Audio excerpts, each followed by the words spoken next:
I am Virat Kohli. Get ready to witness a new চরম উত্তেজনায় জয়ের পরে ভারতের মান সম্মান বাঁচিয়ে দিলেন রচিন্দ্রা রবীন্দ্রা।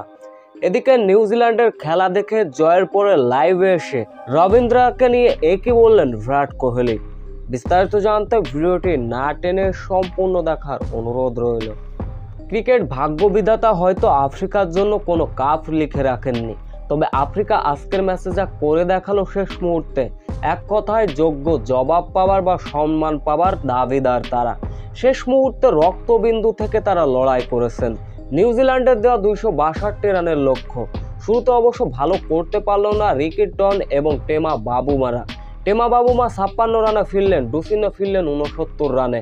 অর্থাৎ 200 রানে যখন 8 উইকেট হারিয়ে ঢুকছিল, তখন ডেভিড মিলার একাই দলটাকে টেনে তুললেন। শেষ মুহূর্তে জমিয়ে তুললেন খেলা। মাত্র 67 বলে সেঞ্চুরি তুলে নিলেন ডেভিড মিলার। তবুও শেষ রক্ষা হলো না সাউথ আফ্রিকার। 9 উইকেট হারিয়ে 312 রান তুলতে পেরেছিল স্কোর বোর্ডে।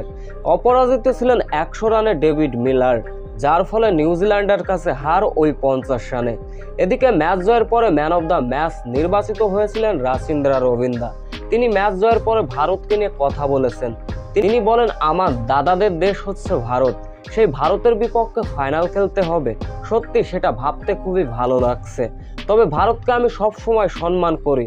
ফাইনালে তাদের বিপক্ষে আমরা জয় পাবো কিনা সেটা অনেক বড় বিষয়। তবে আমরা ভারতের বিপক্ষে লড়াই করব। তবুও নিজের দেশের বিপক্ষে লড়াই করতে হবে জেনে অনেকটাই ভালো লাগছে। এদিকে নিউজিল্যান্ডের এমন জয়ে নিউজিল্যান্ডকে স্বাগতম জানিয়েছেন বিরাট কোহলি। ভারতীয় হয়েও রচিন্দ্রা রবীন্দ্রার এমন পারফরমেন্সে রীতিমতো প্রশংসা ভাসিয়েছেন বিরাট কোহলি। ফাইনালে দেখা হবে রচিন্দ্রা রবীন্দ্রার সঙ্গে, এমনটাই ইঙ্গিত করলেন বিরাট কোহলি।